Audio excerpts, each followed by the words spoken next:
तो ये आपको समझ आ गया होगा। उसके बाद आता है आपका यहाँ पर जो होता है फुल्ली टैक्सेबल कौन सा होता है, पार्शियली एग्जम्प्टेड क्या होता है, और आपकी फुल्ली एग्जम्प्टेड क्या होता है। यानी फुल्ली टैक्सेबल है, फुल्ली एग्जम्प्टेड है और पार्शियली एग्जम्प्टेड है। तो देखो जब भी ये वर्ड लिखे हुए आएंगे तो आपको समझना है। सबसे पहले हम समझते हैं अलाउंस क्या होता है। अलाउंस अभी आपको समझा दिया, जो एक्स्ट्रा कैश पे किया जाता है सैलरी के ऊपर। अच्छा, जैसे कि फुल्ली टैक्सेबल क्या है, डियरेंस अलाउंस, महंगाई भत्ता जो मैंने अभी बताया, मेडिकल अलाउंस मिल रहा है, कोई टिफिन के कुछ अलाउंस मिल रहा है, यानी कि कंपनी ने ये बोला कि हम यहाँ पे आपको खाना नहीं दे रहे, खाना का कुछ जो है एक्स्ट्रा पैसे दे रहे हैं तो आप खाना खा लेना। मेडिकल का कुछ एक्स्ट्रा मनी पे कर रहे हैं, 1000 रुपए दे दिए तो वो आपका मेडिकल अलाउंस हो गया, ठीक है।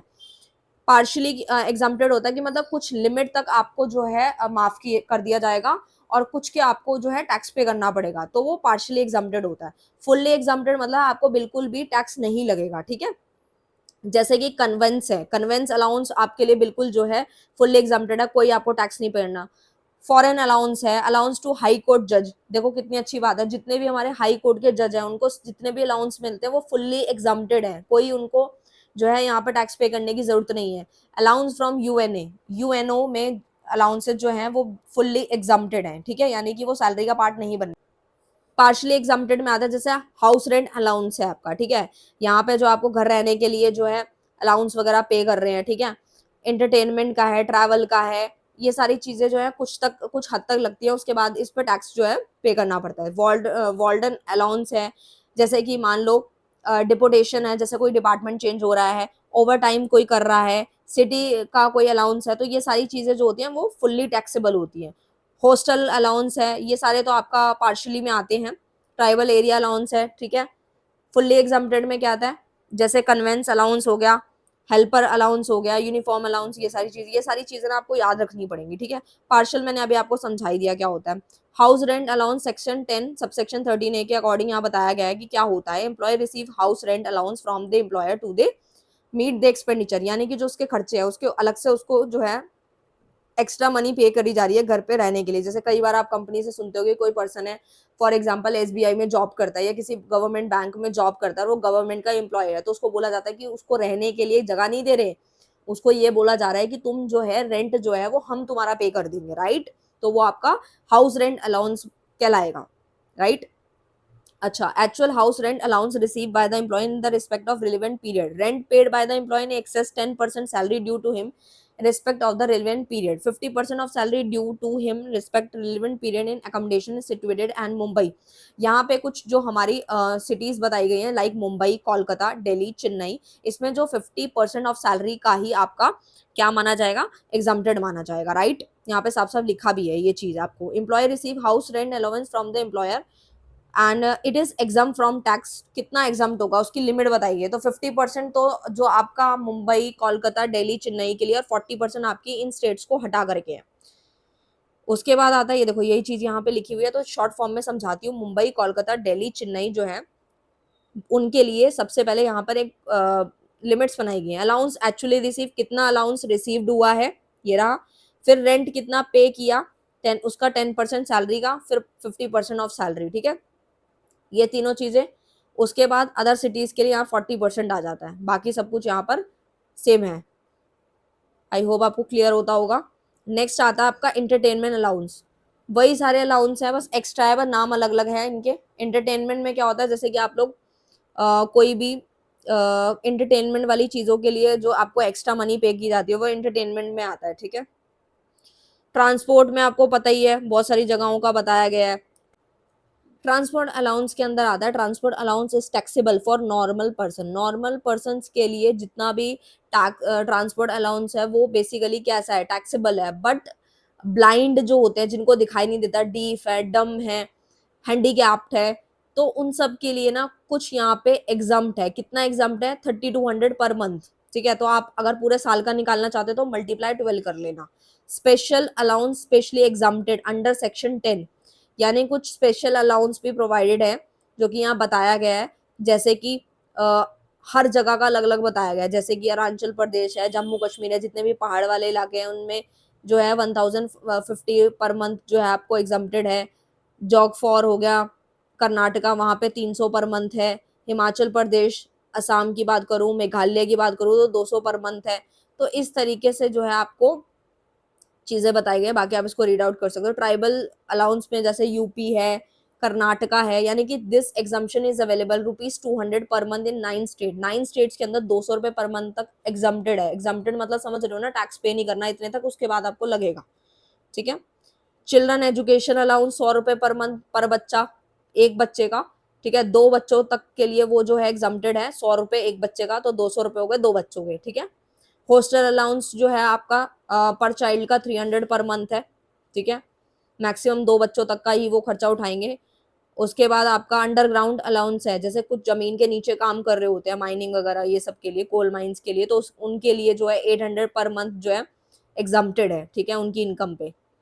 हाई ऑल्टीट्यूड अलाउंस होते हैं जो काफी बड़ी बड़ी फीट्स पे काम करते हैं, ठीक है, जैसे आर्म फोर्स वाले होते हैं, तो फीट बताई गई है कि कितनी फीट तक होगा, तो आपका जो है 9,000 फीट से लेके 15,000 फीट तक अगर ऑल्टीट्यूड है, तो वहां पे 1060 पर मंथ तक आपका एग्जम्प्टेड है।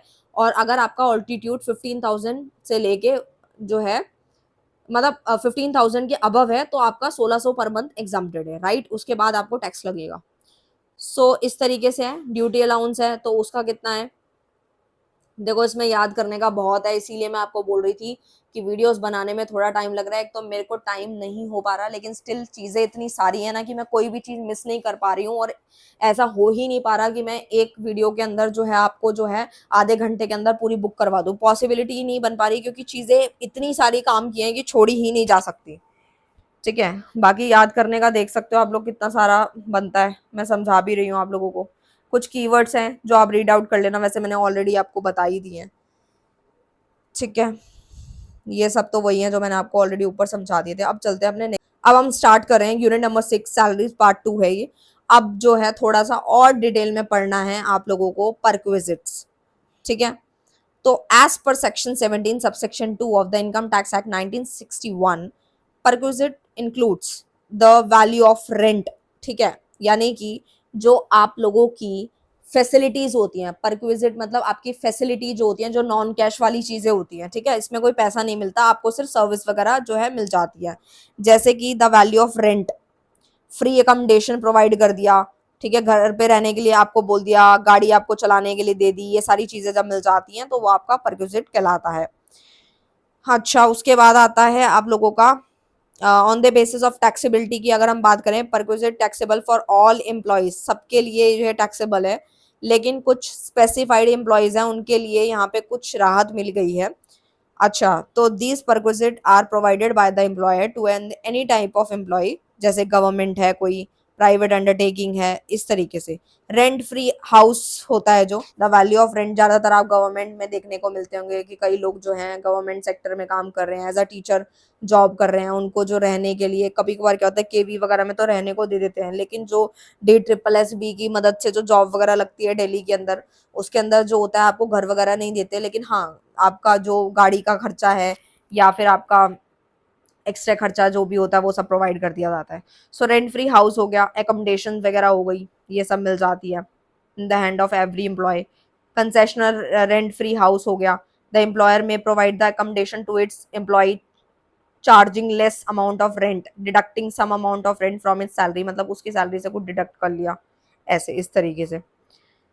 बहुत सारा कुछ है, मतलब इतना कुछ है कि मैं बता नहीं सकती आप लोगों को। Actual amount of such payment is taxable perquisite in the hand of employee and included income from salaries. Payment of employees personal loan है, कोई आपका एम्प्लॉय का कोई पर्सनल लोन की पेमेंट कर देना। पेमेंट ऑफ एजुकेशनल फीस, आपने किसी चीज एजुकेशनल फीस की पेमेंट कर दी। इनकम टैक्स हो गया, गैस इलेक्ट्रिसिटी हो गया, मेडिकल एक्सपेंसेस जो हैं हो गए, इस तरीके से सारी चीजें इंक्लूडेड हैं इसमें।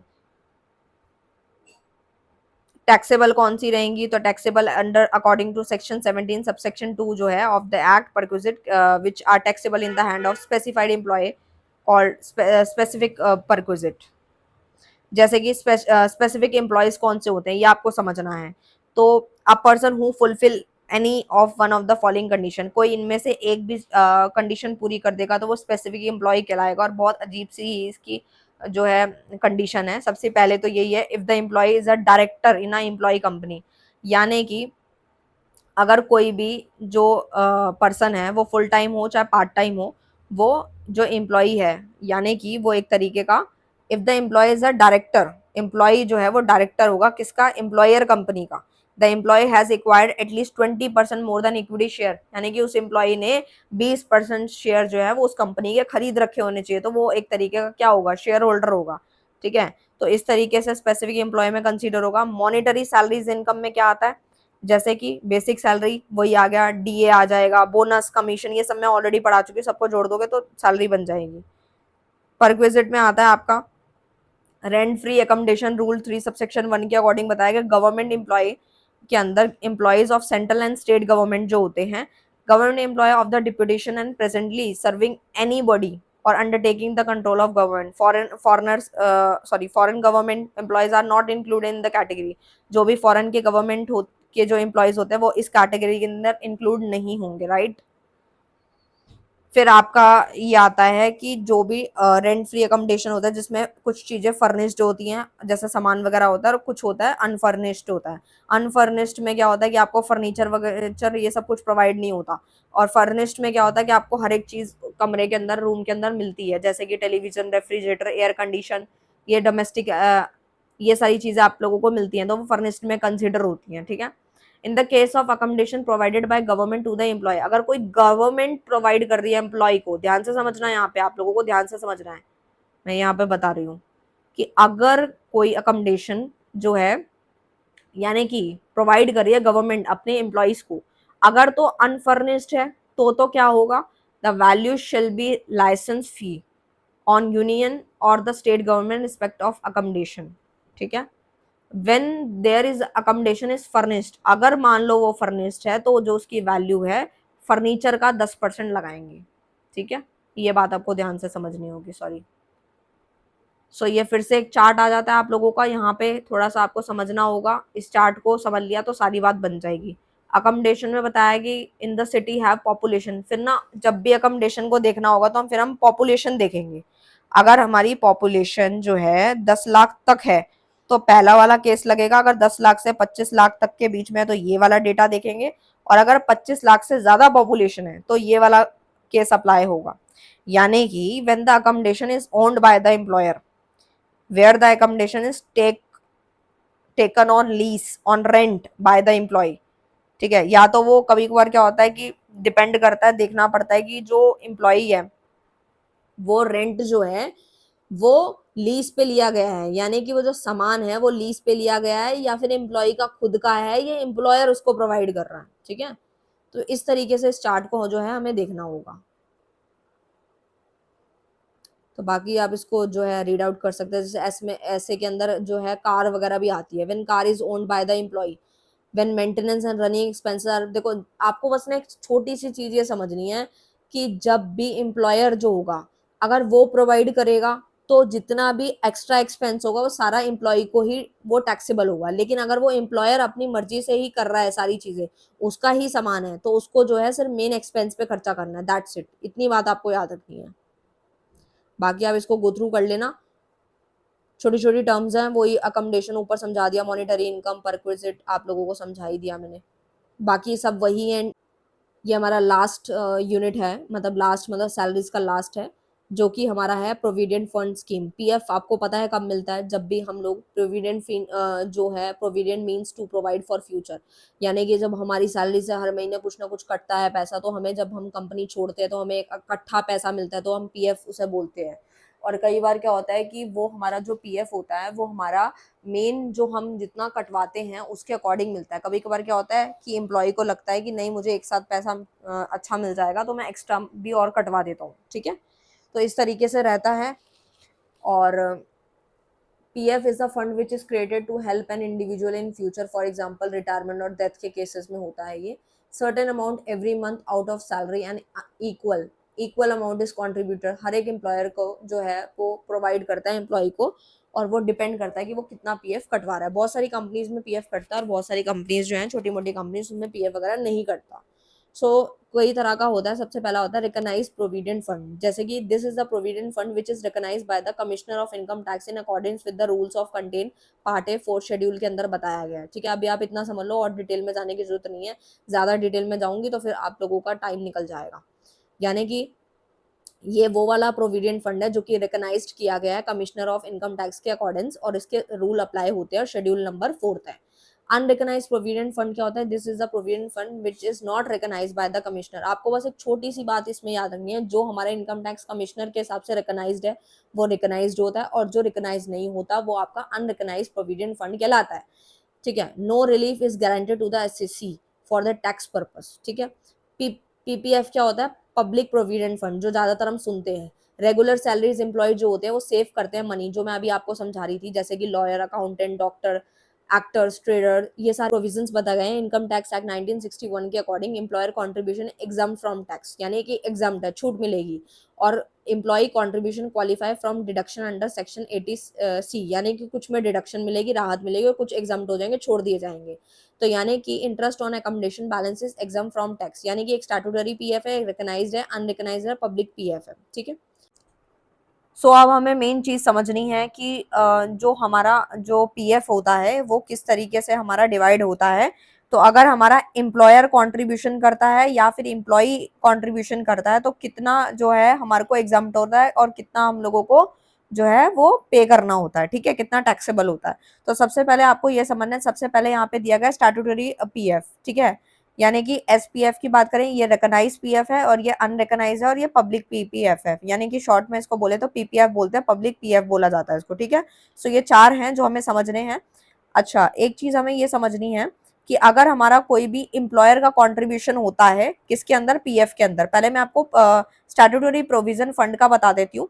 यानी कि अगर कोई भी एम्प्लॉयर कंट्रीब्यूशन कर रहा है उस फंड के अंदर तो टैक्स फ्री है। ठीक है, और अगर इंटरेस्ट क्रेडिटेड टू पीएफ, यानी कि ये भी टैक्स फ्री है, लेकिन अगर लमसम पेमेंट होती है at the time of retirement या टर्मिनेशन के टाइम पे तो वो भी टैक्स फ्री होगा। कौन से सेक्शन के according? Under section 10 sub section 11 के अकॉर्डिंग, राइट। उसके बाद एक चीज और समझनी है, रिकॉग्नाइज पीएफ के अंदर क्या होता है, एम्प्लॉयर का अगर कॉन्ट्रीब्यूशन होता है, आपको ध्यान से समझना है, अगर एम्प्लॉयर का कॉन्ट्रीब्यूशन हो रहा है यहाँ पर तो हमें यहाँ पर टैक्स फ्री होगा अप टू 12% ऑफ सैलरी। ठीक है, इतना समझ आया आपको। और दूसरा के केस, सो हम यहाँ समझ रहे हैं कि एम्प्लॉयर के कंट्रीब्यूशन के हिसाब से अगर हमें एसपीएफ की बात करें तो टैक्स फ्री है, रिकॉग्नाइज पीएफ की बात करें तो 12% जो है एग्जम्प्ट है अप टू 12% ऑफ सैलरी, और उसके बाद जो अनरिकॉग्नाइज्ड है हमारा वो हमारा क्या है, टैक्स फ्री है, यानी एग्जम्प्टेड है। और अगर हम पीपीएफ की बात करें तो the employer does not contribute, तो इसके अंदर एम्प्लॉयर जो है वो कंट्रीब्यूट नहीं करता है, राइट। इतनी बात आपको समझ आ गई। उसके बाद नीचे चलते हैं, interest credited to the PF. ठीक है, ये टैक्स फ्री है। फिर आपका टैक्स फ्री है किस कौन से बेसिस पे, under the section 10 up to 9.5% rate के अकॉर्डिंग। यानी कि इंटरेस्ट ऑन पीएफ की बात करूं तो पहला वाला एग्जाम्प्ट है, दूसरे में जो है 9.5 है, और तीसरा वाला एग्जाम्प्ट है, और फोर्थ भी ये वाला भी एग्जाम्प्टेड है, जो कि ये वाला पॉइंट है। ठीक है, उसके बाद अगर बात करें लमसम पेमेंट जो होती है हमारी, अमाउंट की रिसीव, जो भी हमें लमसम अमाउंट रिसीव होगा उस पे हमें जो पहला वाला है यानी कि जो एसपीएफ है उसके अंदर हमें ये भी हमारा क्या है, एग्जम्प्ट है, यानी कि हमें पे नहीं करना, एग्जम्प्टेड है। और दूसरे वाले में कितना होगा, दूसरे वाले में भी अगर हम बात करें तो वो भी हमारा टैक्स फ्री है, कौन से according, under section 10 sub section 12 provided. And तीसरे की अगर बात करूं तो वो टैक्सेबल है। ठीक है, तीसरा यानी कि तीसरा बोले तो आपका अनरिकॉग्नाइज्ड है, अनरिकॉग्नाइज्ड में भी क्या है, टैक्सेबल है, एम्प्लॉय कंट्रीब्यूशन। एंड फोर्थ जो है वो एग्जाम्प्ट है, यानी कि टैक्स फ्री है। इतनी बात आपको समझ आ गई। बाकी सर्टेन टर्म मैंने ऑलरेडी आप लोगों को पहले से ही समझा दिए हैं। सो पूरा का पूरा जो सैलरी का जो चैप्टर है वन शॉट मैंने आप लोगों को करा दिया है। ठीक है, अब जो है मैं कोशिश करूंगी कि आप लोगों को बाकी की वीडियोस प्रोवाइड कर पाऊं, क्योंकि टाइम बहुत कम है, सिर्फ कल का दिन बचा है हम लोगों के पास, और लेकिन चैप्टर इतने बड़े हैं, एक एक चीज बतानी पड़ती है। सो हम पूरा का पूरा सैलरी चैप्टर जो है मैंने वन शॉट कंप्लीट करवा दिया, जितना टाइम था उसके अकॉर्डिंग मैंने आप लोगों को बता दिया। बट इसको और डिटेल में भी करवाया जा सकता है, लेकिन टाइम इतना नहीं है। लेकिन हम आने वाले समय में इसको और ज्यादा डिटेल में फ्लो चार्ट की मदद से इसको समझेंगे। लेकिन अभी मैंने इतना करा दिया कि आप समझ के जाएंगे तो भी आप आराम से पास हो जाएंगे। जितनी पुरानी यूनिट्स बनाई है वो आप अच्छे से कर लो, इंपॉर्टेंट क्वेश्चन कर लो, हर चैप्टर की समरी कर लो नोट्स में से, और जो जो ये अभी सैलरी वाले जो टॉपिक बनाया है पूरी वन शॉट ये कर लो। इससे भी आप काफी हद तक पास हो जाओगे, 50 to 60% आराम से नंबर आ जाएंगे। सो मिलते हैं नेक्स्ट वीडियो में नेक्स्ट टॉपिक के साथ, तब तक के लिए bye bye, thank you so much.